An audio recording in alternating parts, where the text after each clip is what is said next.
Good afternoon, everyone, and welcome to our webinar this afternoon. I'm just allowing a couple of seconds for people to come and join us. And this afternoon, I'd like to welcome Jane Manzar of Manzar Marketing. Jane is one of our new mentors that's joining us, and she is going to talk about distribution channels for our industry, craft and design enterprise. And please feel free to put any questions in the chat as we go along, and Jane will deal with those if they're important for clarification as we go, but mainly at the end. That would probably be more beneficial in the Q&A. So anyway, I'm going to give you a quick summary because Jane herself is going to say a few words about herself. But from my perspective, and I hope your perspective, the interesting elements about Jane, she comes from a very strong marketing background. She studied in NUIG, she studied in the Smurfit School, and she lectures in a number of third-level institutions in marketing. She's worked for large corporations, helping to get distribution up and going. So she's come from that end of things.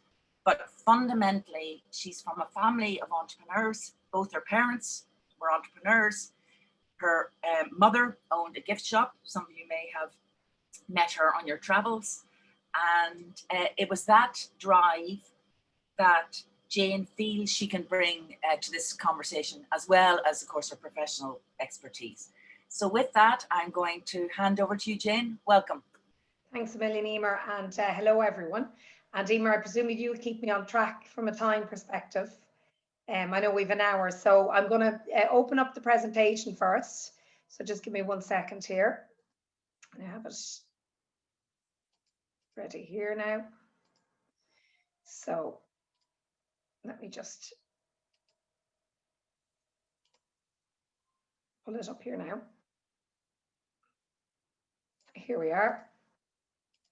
And just put it on our large view there. Now, so good, that's the first technical. We have the presentation up and running. So as Emer said, I just have 2 quick slides on me, but she's actually summarized it really well. That's me in the middle. So yeah, 20 years experience, which I can't believe when I look at that. And my background is kind of food industry, but I've worked across a large range of organizations. Started work way back in 1997 in Stafford Lynch and worked in range of organizations up to kind of senior marketing management level in Unilever. I suppose I would see myself as an expert in marketing strategy. I have my own marketing agency called Manzar Marketing. I think a lot of you would know it or have heard of it. But primarily what Emer has said as well is I come from 2 business families, which is my next slide, which is actually to show you them. So my father is a publican, Manzar's Pub and Clane, kind of a well-known institution. It's 2nd generation now. And my mother had her own gift shop in Clane. It was around the corner from the pub.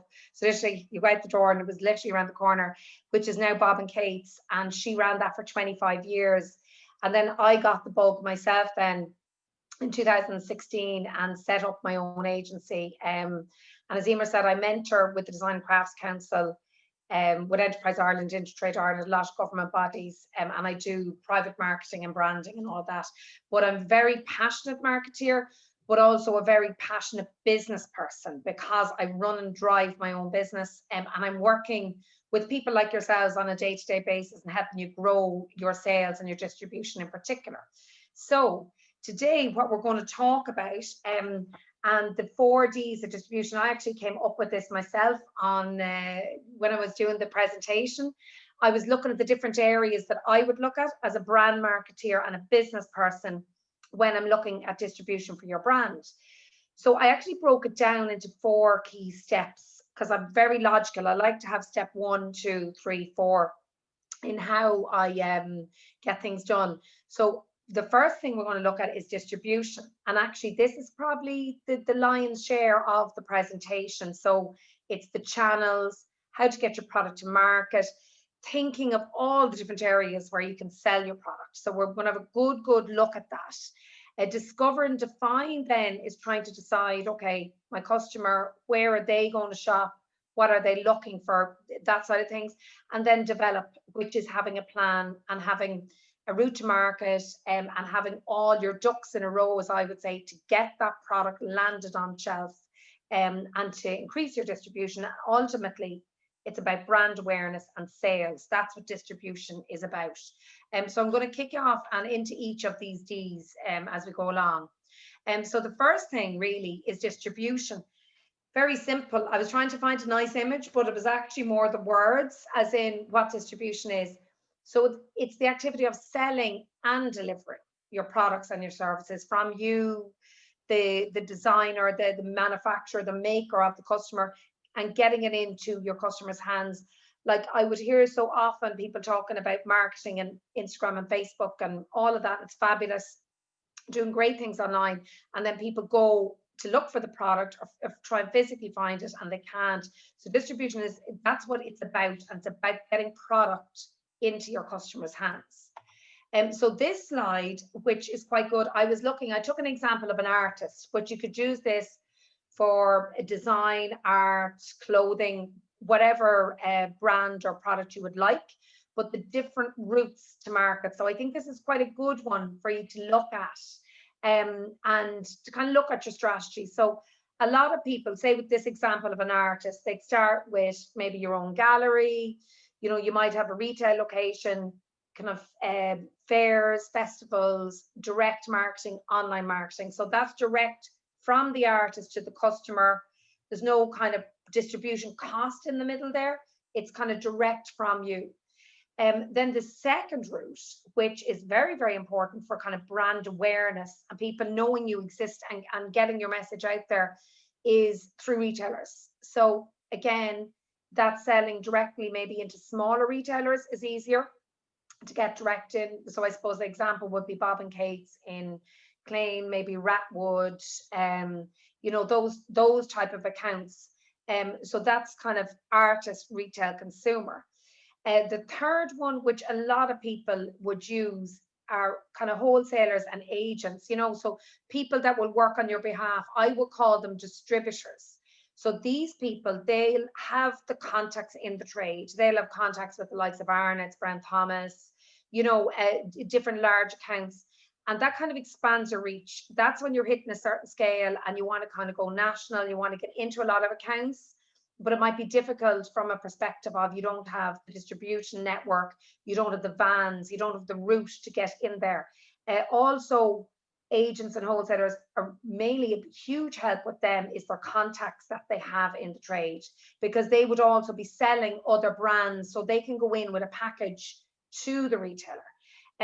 Agent is quite similar to your wholesaler. And when you bring these in, as I said, you see here, there's less margin.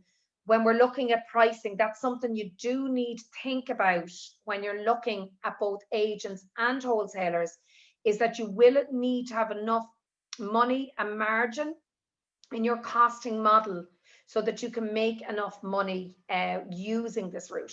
And then finally, agent and wholesaler. And that's really expanding your reach, large quantities. I know for export in particular, agents are very, very popular. I know a lot of you would be looking at potentially the States and Europe.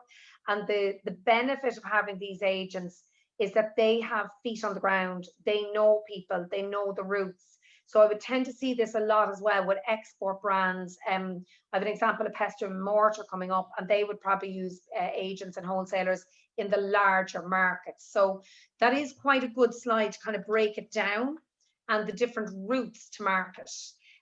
Very simple slide here on kind of just the supplier, the distributor, the retailer.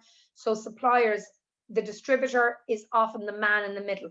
So they buy the product from the supplier and they sell it into the retailer. They act on your behalf. You will work in tandem with the distributor. If you do have a distributor as well, very, very important to have a good relationship with the distributor. Get to know the reps that work with them. Get to know the people internally and get them to know your brand story and what you stand for.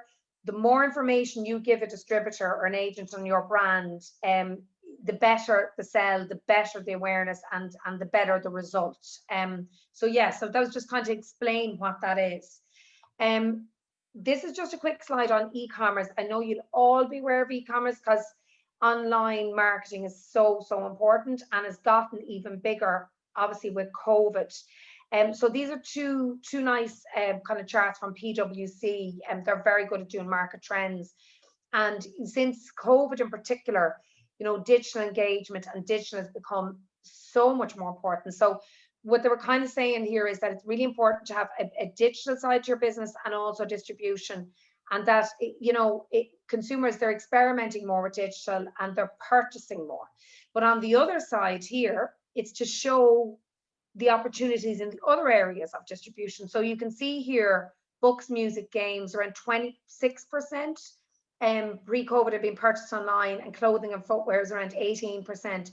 But interestingly, if you go down the chart, and if you go down to maybe health and beauty, it's at 12%. And then also kind of gifting and furniture and homeware at 7%.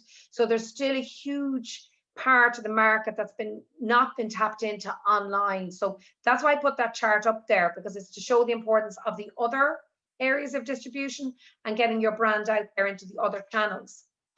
So this slide I particularly like, because this actually, to me, puts distribution all on one slide. So here, so I'm moving myself around as we look at the slide. The first picture here, I suppose, the negotiation and your distributors. But, you know, from an online perspective, you're going to have your e-commerce, your website, Instagram, Facebook, especially, you know, crafts, fashion, kind of high-end consumer goods are doing particularly well on Instagram and Facebook at the moment. Etsy, Artsy as well as another kind of online art gallery. So online art galleries I know are becoming particularly popular. And then the other images is that's a lady in an art gallery or a retail unit, and actually retail. So your shops, which I'm going to talk about, and the different shops to go after. But when you're actually starting out your distribution plan, put a map out in front of you yourself as well and say, okay, yeah, what are the different avenues I can go after? Where would my product sell? Where does my brand fit? How does it make sense? Where do I need to focus my efforts as well? So this is from a marketing perspective and also a distribution perspective. So also really important, and I've been to a lot of these shows myself, as I'd say a lot of you have as well. Obviously with COVID, they've been put on hold, but the importance of them can't be underestimated. So I have a few here. Create is more, that's the initiative from Brown Thomas, where they're kind of showcasing best design in the country. But the two shows that I particularly love are Gifted in the RDS, that's on at Christmas time. So that's kind of trade and consumer, great for brand awareness. I know nationwide, and there's a huge amount of PR around Gifted. Showcase, I mean, Showcase is the mecca for design and craft and getting your product out there and getting it listed. I know from working with a lot of the local enterprise boards and with the Design and Crafts Council that there is funding towards that as well. But it's just a must. That's where you're going to meet the buyer from Arnott's, from Brown Thomas, from Carrickdon, from Kilkenny. You know, so they're two big dates in your diary, these trade fairs, and when they're back up and running. And another one which I found was Art Source. I don't know if any of you in the room would know Art Source or if you've attended it. And then different events, pop-up events in the Design and Crafts Council. But yeah, it can't be underestimated the power of trade fairs and having them in your diary and being ready for them, and ready to kind of meet the buyers. And then my third slide on distribution, which I am particularly obsessed with, coming from a retail background and coming from a background of brands that relied heavily on retail to get their awareness and distribution out there, is look at your retailers. Look, and I will send on a list to you of kind of key retailers to go after, but you know, who is the right fit to be selling your brand? So, you know, the likes of Brown Thomas, Arnott's, Meadows and Byrne, Carrickdon, Kilkenny, you know, all these kind of premium stores, absolutely massive for brand awareness. That's a picture there in the corner on the left. It's Shannon Heritage. That's the shop in Adair Manor. And a lot of those shops are absolutely amazing for crafts, because you're going to be hitting the American market and the foreign market. I know there's a beautiful shop up in Ashford Castle, and a lot of those premium hotels. And there's Tommy in the corner, a friend of mine from Clane, but Tommy, Bob and Kate's. You know, a lot of the owner operated boutiques as well, they tend to be easier to get into as well, because you'll be selling directly into those accounts as well. But really do look at that and look at where your brand fits and how you're going to get in and in front of these buyers. So yeah, so there was two brands I wanted to show you in particular that have done this really, really well and have very good stories. Jo Brown, a lot of you would know, so is the roll-on perfume. I met her through a Kildare networking event, but she started off just with her roll-on perfume, and her initial story was she went for kind of chemists, and she felt that that was where her brand fit. But actually, after a year or two, she realized it wasn't moving as fast as she would like. So she went on a premium distribution route with the likes of Ratwood, Meadows and Byrne, Blarney Woolen Mills, and she's gone from strength to strength. She is also in the chemists, but it was distribution that has really pushed her brand forward and got brand awareness. And she's managed to grow from one product line of the roll-on perfume to, got 20 or 30 different product lines. Another brand that has done very, very well, and again on distribution, is Sonia DC. So she's a Kildare native. So we're all very proud of Sonia in Kildare. Pestle and Mortar, like award-winning businesswoman. Again, distribution. So she was on QVC in the States, but, you know, in premium accounts like Brown Thomas, Macaulay, Avoca, if you go on to both of their websites, and that's why I put the links there, you will see the stockists that they've gotten into. So that's also a good starting point if you're looking for a list of stockists to go after and retailers to go after. And I put the link on both of those ladies' websites, so you can have a look at that afterwards. So that's my first D of distribution. It's thinking about, you know, the different routes. How do I get in there? What makes sense for my brand? But the next D's then I have are discover and define. So it's back to my 6 P's. Anyone that knows me, I'm quite obsessed with my 6 P's. Come back to what I studied in college, but my product, my people, my price, and my place. And they never fail to deliver when I go through my P's in this order. So the very first one, product, which I am absolutely obsessed with, is, you know, what are you selling? So what I would often find is people can tend to maybe sometimes have too many ideas, or they can have too many product lines. My advice is keep it simple, keep it to a range if you're starting off of max 5 different product ranges, 5 different product lines. Like if you look at Pestle and Mortar and Jo Brown, it was 1 to 2 products they started with. So think about what is your offering and kind of what ranges. So as you get distribution and develop and grow, you can build that out. How many product lines do I have?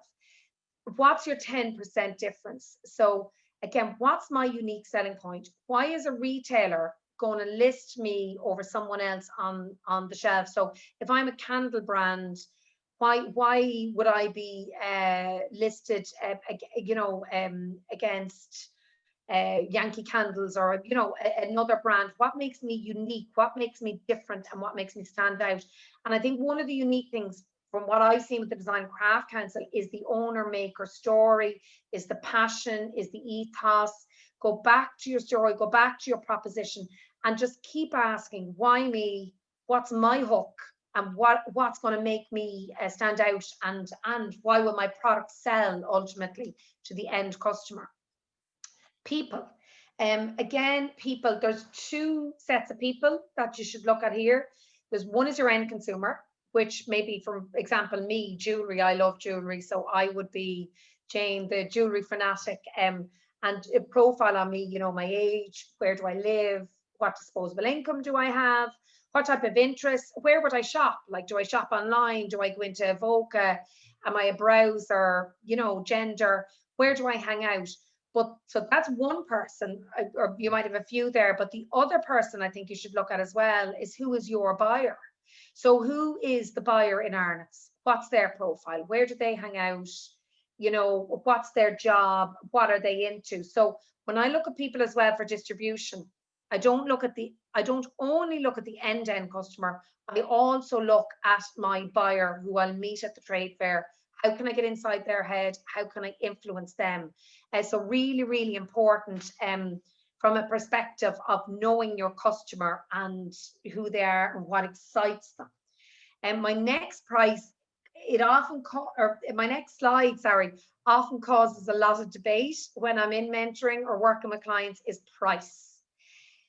You know, price is so important. If you don't get your price right, everything else falls. And the big word that I would use in this slide is margin. So knowing what's your RRP, so your retail price on shelf. So say, for example, we'll take a piece of jewelry, and if that's €100 out to the customer, working it back and looking at, okay, you have to put a margin of 2.5 times your price. So I nearly should have written down the maths, but if you were selling something out on shelf for €50 in Arnott's, it would need to be going in around the 20. So I hope there's no mathematicians in the room, but in and around that price into the retailer to give them that markup. And what I found myself from working in this industry is that's where there can be a big block, because that, you know, you have to look at that. You have to look at that. And also, if you're going with wholesalers or distributors, a 15 to 20% margin for them. So when you are looking at price, look at all those different areas, but also ultimately for yourself, look at your profit, look at your bottom line, and don't be afraid to charge as well. I would find from my own experience that basically the key challenge I find is people are more afraid to charge than not charge. But you have to think at the end of the day, this is your business, this is your livelihood, you have to make money out of this. So it's a huge area. And also, if you're at the likes of Showcase or any of the trade fairs, you need to know these, and you need to know them backwards. You really need to know what your pricing model is. And also on that is, how are you going to get that product delivered? So sometimes like DPD can be the best way to get something to stores versus distributors. So really work that out. There is some good webinars as well that were done. And Edge only did one on the 8th of July on pricing for the retail landscape. So that would be a very good one to look at. And also Siobhan Flynn did one on product sourcing. So, you know, very, very important element for your brand and getting into the market. Place then, which we had covered, but it's which channels. So really, really bedding down on this and going, okay, retail, fairs, online, is export on my horizon? You know, is export on my horizon? What year is that going to happen? When and how? Again, I know a lot of the pre-COVID, a lot of the enterprise boards would have done like trips to like Boston or to New York, or trying to kind of go out and meet people in the market. But break that down and look and say, okay, well, what percentage of my sales are going to go through each channel? And very, very important, which makes sense for you and which makes money for you, because you really have to think about, okay, can I afford a distributor? You know, does it make sense? Capacity and scale, really, really important. I've come up against this as a business owner as well, where, you know, and we all would love this problem, that if you grow too fast, or if you get into the likes of Arnott's or Carrick-Dunn or one of these, and they place a huge order, and you're like, oh my God, I didn't have the raw materials ready to make the product. Think about your forecasting. Think about, okay, how many product lines am I potentially going to sell through those accounts? You know, what raw materials do I need? What labor?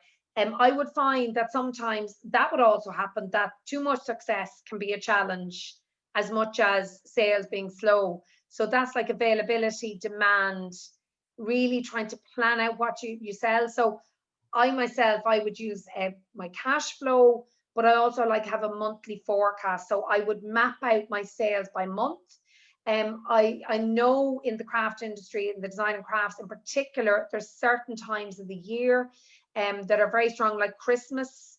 50-60% of gifting is done at the Christmas period. So being able to plan for that and just think about it logically. And also, you don't have to do everything at once. So a lot of people start off with fairs, with online, with building their awareness that way.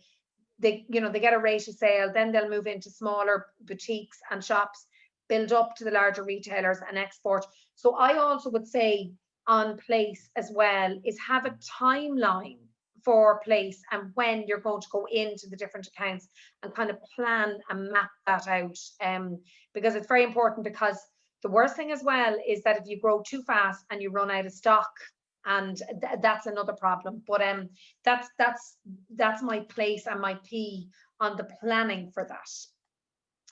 So then on the actual developing the actual plan and a strategy, because I'm all about having a plan. And if you sit down and write a plan and get all your ducks in a row, it will happen. So it's strategy, it's plan, and it's measuring. So very, very important to have like a defined strategy and plan. So distribution, think about it this way. Distribution is part of your overall roadmap and strategy and plan. So when I look at my 6 Ps, I've product, I've price, I've place, I've people, I've packaging, I've promotion, I have my overall goals and targets for the business. So distribution is a cog in the wheel there. So look at distribution as well, and how does that fit in to all of your other markers in the business. Put it all in one place. There's a really cool tool that I use, I'd say a lot of you have seen it, is Strategizer. I use the business model canvas on that as well to kind of put everything in one map and to see what's happening, which gives me a roadmap. It gives me timings. Really, really important to have timings as well. Also on timings, like if I was looking at my distribution strategy, I would also be looking at my trade fairs, which happen heavily in January, February, March. So usually it'll be this time of the year that you're doing all your prep for those. Looking at when would I need to promote on social media to get my awareness, and team. So I know this is a challenge for a lot of people when you have a small team, but think about who's going to do the work, or who will help you. Who will help you put the plan in place? Are there mentors that can help you? Graphic designers to help you with your brand design, with your website, your logos, and budget. That's another thing. Have a budget in place. A lot of time, the budget is time, but that is actual money itself and a workflow. So what's going to happen this week? I have to get my trade presentation done. I have to get my sales aids. It'll take me 6 to 8 weeks to get ready. I'm mapping it out step by step. That's really, really helpful. And I think also it breaks it down for you as well. So it makes it less scary is what I see when I put it all in one place and have this strategy. And then plan. So, it's just, I find whenever I have a plan, it really, for me personally, it calms me down, because I find if there's ideas everywhere and, I've loads of ideas, but trying to refine them and put them into one place and work out a plan. Legal, I put legal in there because it's quite important. So that's your terms and conditions in particular, your payment terms as well. That's another thing to watch out for in particular, is payment terms, because a lot of the retailers in particular, they'll have sale or return. So I don't know if any of you have experienced that, where if the product doesn't sell, they'll return it to you. There could be 30 or 60-day credit term when they get paid. So think about that as well, because you'll be sending an order out in January and you mightn't get paid till the end of January or mid-February. So you have to also think about how are you going to pay for your stock, your raw materials, your cash flow. Who will help you as well? So that's another thing as well. So say, for example, I've seen, a good few on social media where they're doing the unboxing and they're doing the wrapping and they're doing a lot of that themselves. But if a huge order comes in, you have to think about, okay, who's going to help me box up the goods? Who's going to help me organize the couriers? Who's going to help me get all that done? New line forms, really, really important. And a lot of people might know about new line forms or what these are. These are your barcodes. And you know, I think I'm obsessed with new line forms because I've done so many of them in my career. But it's the form with your supplier, so which has your pricing, it has your product descriptors, it has your inner barcodes, outer barcodes, and sometimes, depending on the account, it'll ask for dimensions and things like that. So that's another thing, is having that ready and go, because that can slow things down if you don't have that information. And logistics as well. So who's going to help you on the logistics and getting the stock out the door? What's that route, be it van sales, be it by your distributor? How long will that take? And then back, and I've mentioned it loads of times here, is back to your team and who's going to help you put that plan in place and actually make it come alive. You know, I've a visual there of a plan, but if you can put that all in one place, it just makes it so much easier, because you have a roadmap, and there are a lot of kind of things that you could forget without that plan or that list. And then finally is measurement. So again, another area, it's one of my strap lines in Manzar Marketing, is measurement. Set targets and goals. So from a distribution perspective, for me, when I look at targets and goals, I would, number one, be looking at the number of accounts that I want to get listing in. You know, so I'd say, okay, I want to get into 50 stores by the end of this year. I want to be distributed in the 4 provinces of Ireland. I want to get X amount of sales through that distribution route. Other targets and goals could be your digital, so looking at how many sales you get online, working that back to how many people are coming onto your website, you know, your Instagram, your Facebook. That is all relevant as well. But also give those goals to your distributors and your agents. If you have them, or people are working on your behalf, having worked in a distributor and actually worked with distributors, this is so helpful for them. The more information you give them, the better, because they also have a target to aim for. There's something that they're going towards and they want to achieve. And it just, if they have a goal, they're also going to help you achieve that. And sitting down and getting sales figures back from them. So not just like you meet them, they get your information, they get your product and off they go, but like have a quickly 20-minute catch up with them on a monthly basis. Tell them what's new, tell them what's happening, share all your marketing material with them, all of that type of stuff, and measure on a weekly basis. So I have this kind of stand-up meeting. I have a mentor myself, a consultant that works with me, and we have a meeting every Monday morning, and we would look at their sales versus our target versus the previous year. Are we on plan? What's happening? Again, with your social and digital, and review and revise. So that's the other thing I find, that if you're measuring on a consistent basis, it gives you room to look at what's working, what's not working. Jo Brown was a fabulous example of that, where she was like, yeah, the chemists aren't getting me enough traction.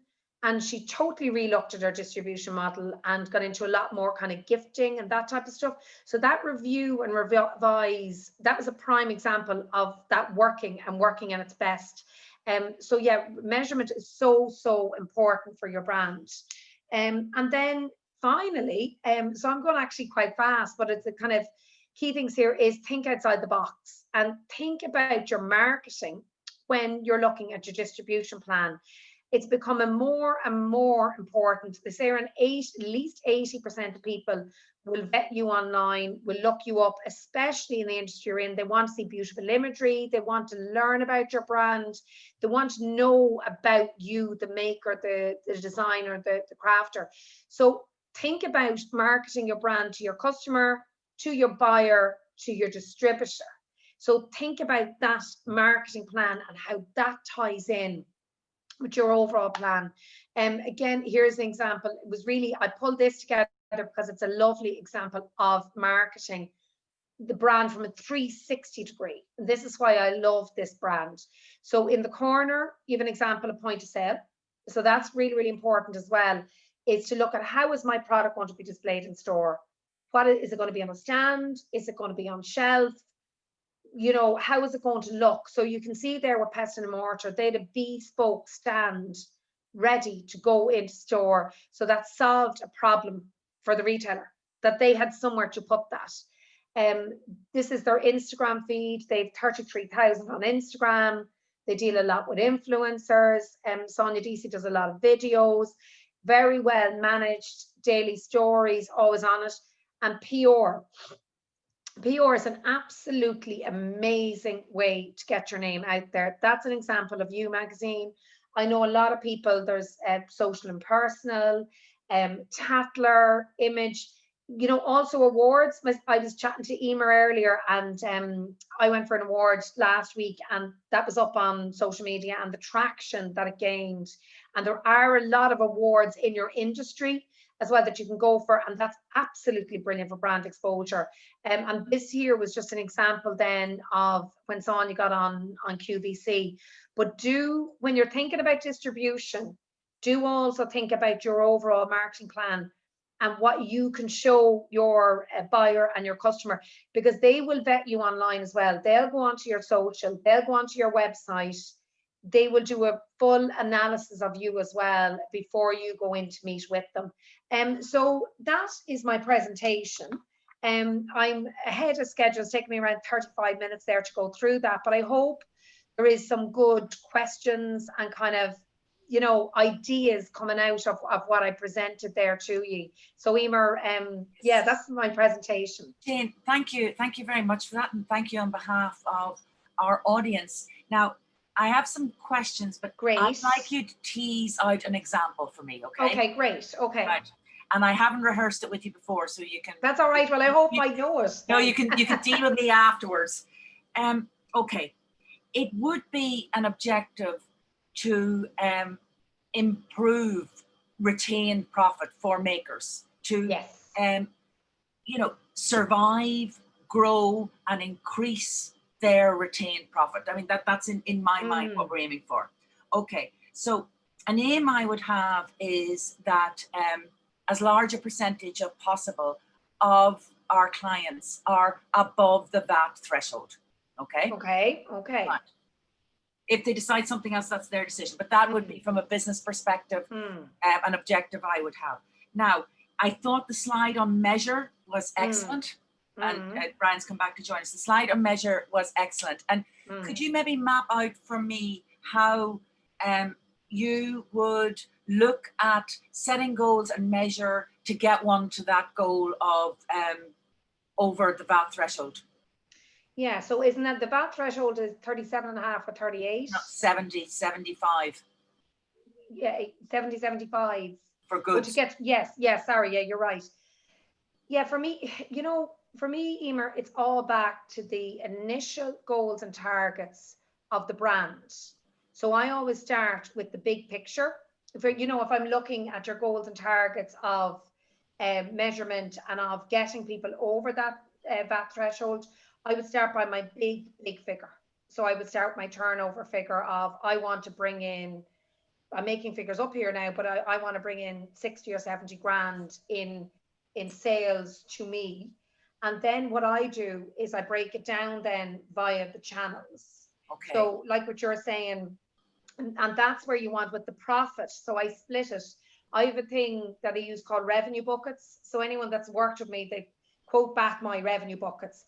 And most businesses will tend to have 2 or 3 revenue buckets, which is, 25 or 30% could come from retail, 30% from online, and then the other 30 is export or whatever. So I break it down, but I start with the big figure, Emer, and then I break it down into my routes. And then under that, then I also look at the pricing. So, with fairs, with online sales, with direct to the customer, the profit's higher. So I also go down into that level of, okay, revenue bucket 1 is my fairs and that, I'm going to be making a 60% margin. Bucket 2 is retail, I'm only going to make a 30%. So I break it down to that granular level when I'm looking for my targets and goals. The measurement piece is a tracker. So I have a KPI, it's key performance, I call it. I have a tracker and a budget that I follow on a monthly basis. If you want, you can do it weekly, but I find if I set it monthly and I kind of keep looking at it and where are my sales versus budget, that keeps me on track. And the final thing I do is with my goals is I have an action list. So especially for distribution, I will say, okay, at the start of the year, I want to be in 50 retail outlets. So I want to be in 20 by whatever date, 20 by another date.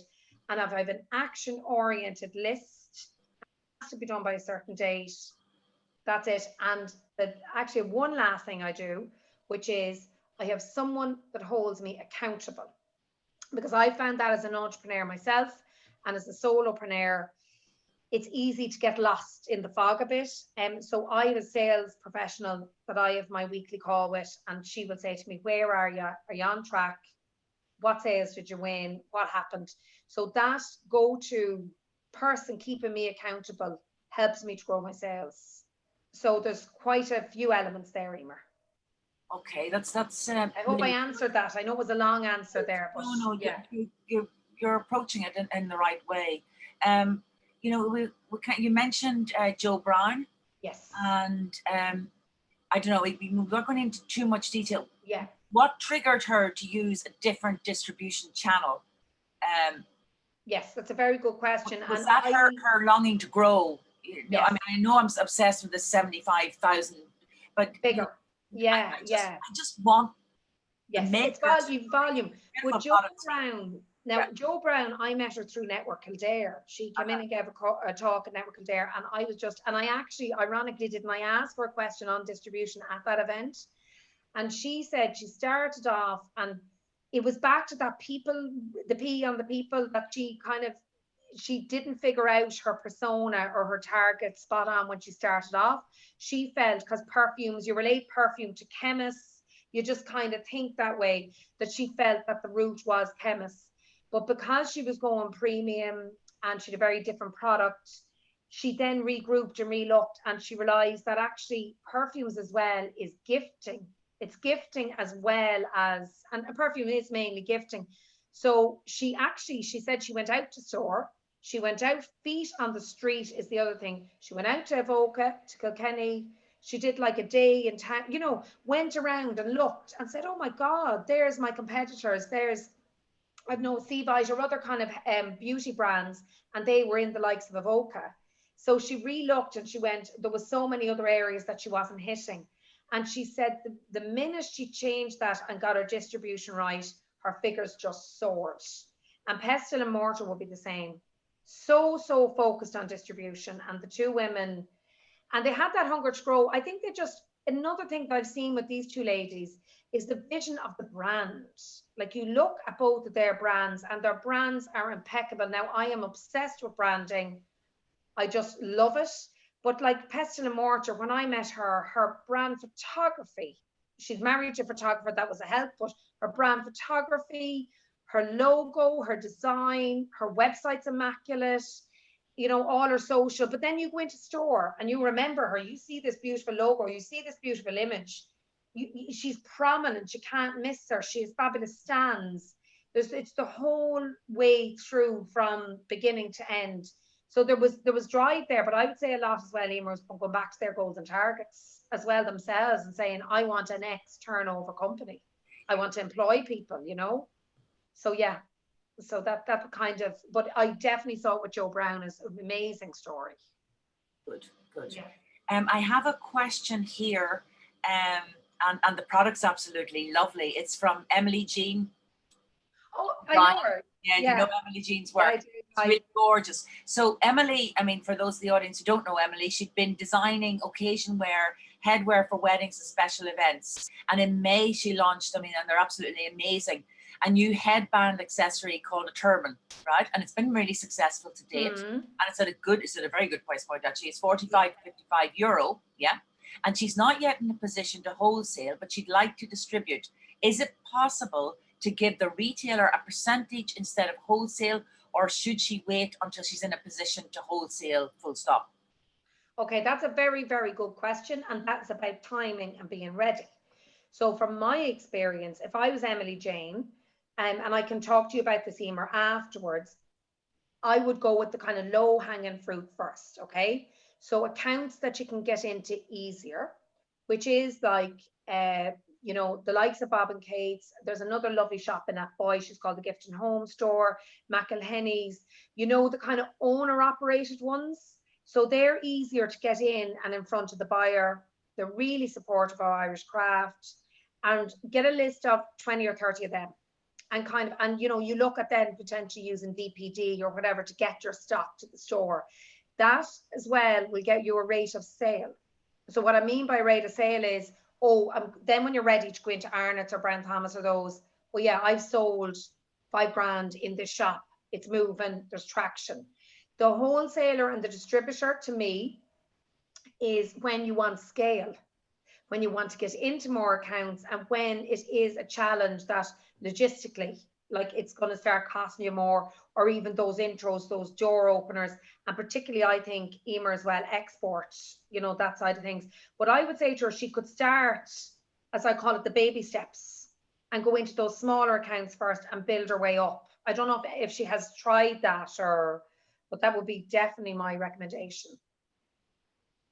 Okay. And would you suggest ways in which research could be done? I mean, research is often bandied around, and I mean, I really feel for makers, because, you know, they're supposed to be doing everything. I mean, we sort of blithely say they've got to price it properly, they've got to package it properly, their social media has got to be excellent, they've got to have the website from heaven, you know, and they also have to design and make the stuff. So it's a lot. So how do they fit in the research as well? Yeah, and I think that's a very good question, because research to me is gold. And would you believe, what marketeers, we probably spend around 60% of our time doing research. Like it just, so I have a good view. I start with my freeways because I'm all about budget and that.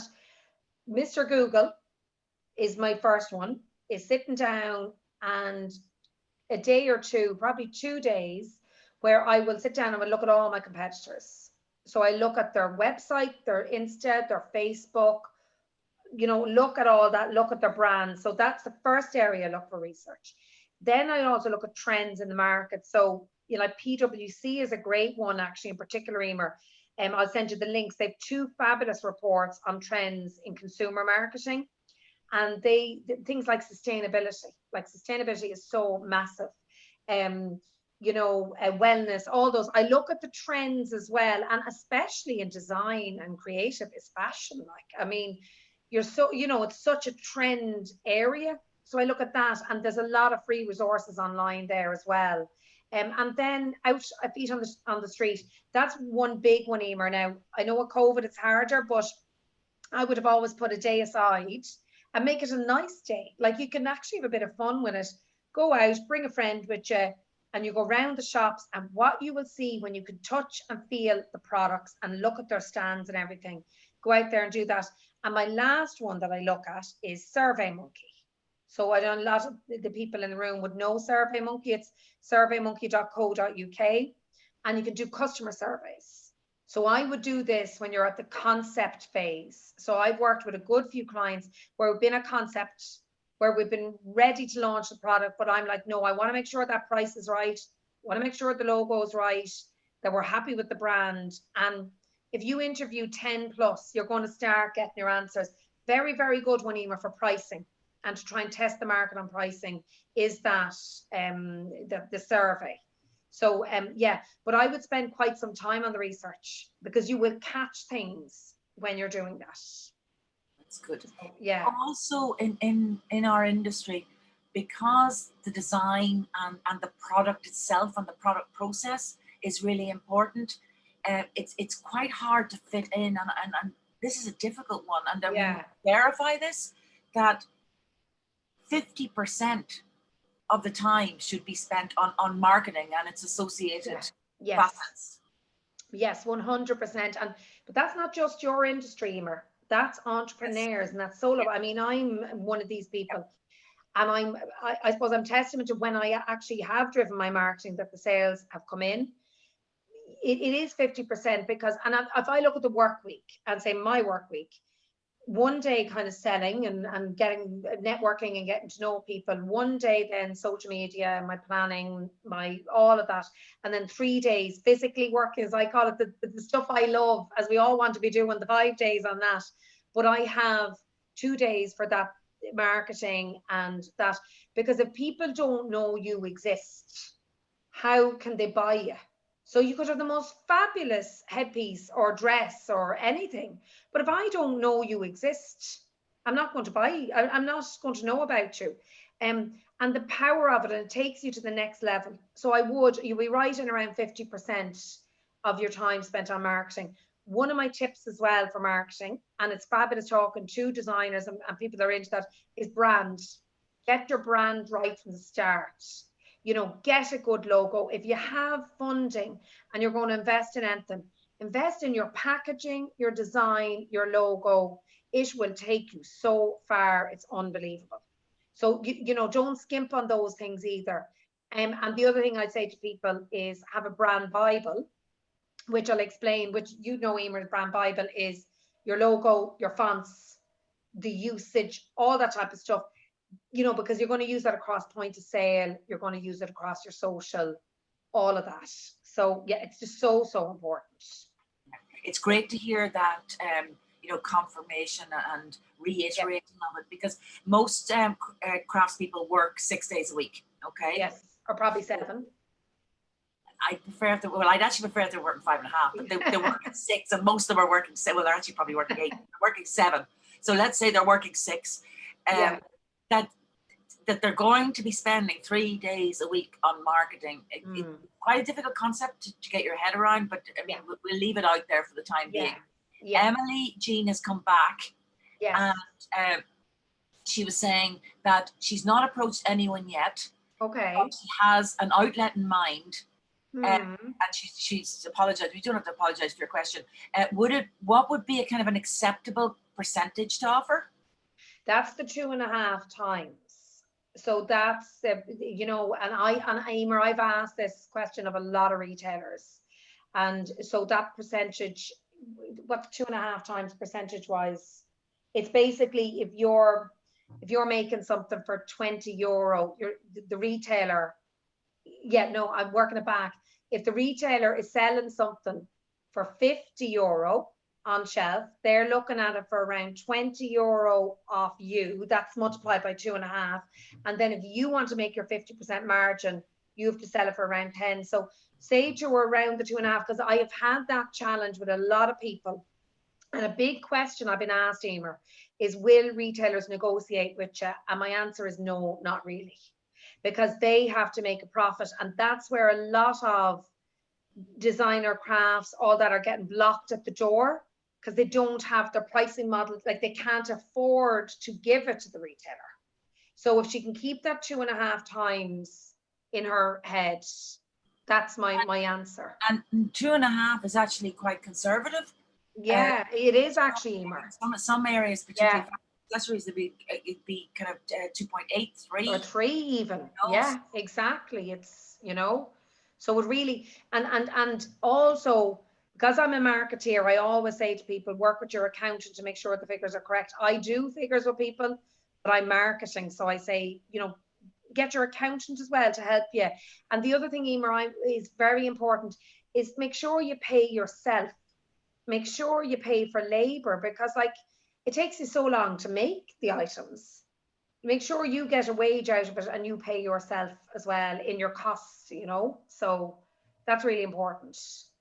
Yeah, and it is important as well to factor in, I'm going to go on about my VAT threshold again, to factor in VAT, because some people say, okay, well, I'm not at the threshold, right? Yeah. But I think from day one, I mean, I really think if you're turning over 15, 16,000 a year, you should be thinking, you know, I'm going to be turning over 75. So my pricing structure should be start off on that basis.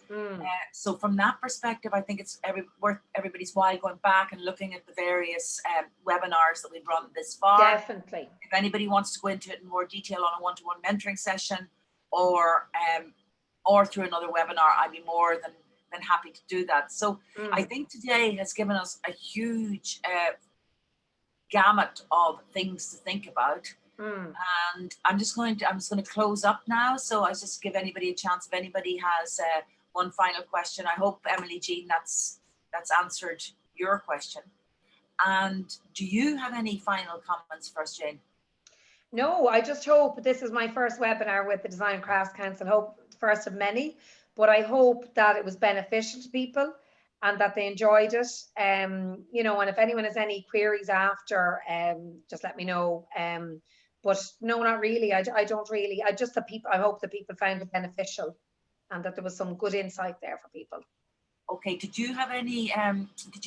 Did you have your? There's some chats here. Yeah, these actually, yes. So that's no Q&A. Hold on, I do. That's Emily Jean. Anya Dunn, love the measure slide. Thank you, Anya. Yeah. And yeah, and Emily Jean, yeah. So no, I think that was it. Jenny, very good talk. Oh, Anne, well done. Thanks, Anne. I met Anne on Friday. Thanks a million. And I was talking to Anne about pricing on Friday. So I hope Anne got a good understanding there as well. So yeah, so no, that seems to be all I think that's all the Q&A I can see there. Okay. And I'd like to thank everybody for joining us today. Do you want to reiterate your email advice, your email address for us? Yeah, and also and Instagram, because I'm hopefully get a few new followers there. Oh, yeah, I'm always on the Instagram. 121. So I got 20 at the weekend, so that's good. So Jane, it's just jane@manzarmarketing.ie, and my Instagram is Manzar Marketing, and you can link in with me. You've just go in Jane Manzar, you can link in with me. So I'll be hoping, Emer, I'm going to get a few more Instagram followers after this. But yeah, if anyone's any questions or anything like that. Okay, and before I let you go, I've got one more question. All right. Great, good. Well, someone's going to approach a shop and take on some stock on a trial basis. What do you think of that? Is that sale or return? No. I'm not going to answer that question for you. No, I don't like that question either. That's sale or return. Yeah, you'd have to be careful with that. You just you just have to get those terms kind of put down on paper. But it is a good question, Emer, because a lot of shops, the smaller ones, are sale or return. It's a very good question. And how I would answer, I don't know, Jane, you can say whether you agree or not. Okay. If you have a burning ambition to get into a particular outlet and you want to test their customer base, yes, risk it. But there are downsides. If they haven't parted with the money for your product, it's going to go to the bottom of the list where sale is concerned. Yeah. And oftentimes, I'm not saying every retailer, but oftentimes you'll get a call in 6 or 9 months' time, come and collect that piece. And makers tell me ad infinitum that they go to pick the piece, it's chipped, it's broken, it's stuffed in a corner. Because it hasn't been given enough care and attention because money wasn't parted in the first place. But if it's an outlet you really want to get into as a loss leader or as testing it, then maybe, I don't know, Jane, what do you think? Well, actually, I have a good example there where now, but you see, I suppose it's a personal relationship, and you know, the situation works in the favor where we're trialing something with someone I'm working with. But I know the creator very well, and I know the shop very well, and I trust him, and he's been pushing it on Instagram for us, and he's been doing a great job. But that's a situation where I know that shop owner very, very well, and he's actually been amazing.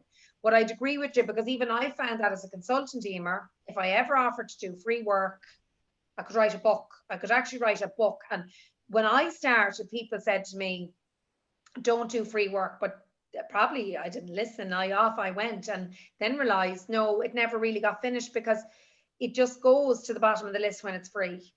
And you do have to be careful. But if there is someone you know well and you trust and you have that relationship and you want to trial something, there are, you know, sometimes opportunities there. But I wouldn't be using it as a blanket thing. That's very true. And as we know, people who work in high-end craft, I mean, that's the modus operandi, and that's just the relationship. So you know, but the one good thing about Ireland, I would say, Emer, as well, is that we're a small country. We all know each other, and also, you know, connections. Use your connections. Really, like that's. I always think that's a major benefit of being Irish, is use your connections and think outside the box on that one too. Exactly. You know, so yeah. So everyone, thank you very much for all of your time. And Jane, thank you. And thanks for everyone for coming along. Yeah, now, okay. That's it. I think that's it for today. Great, So great. Thanks. Brilliant. Thanks a million, Emer. Bye. Okay, bye.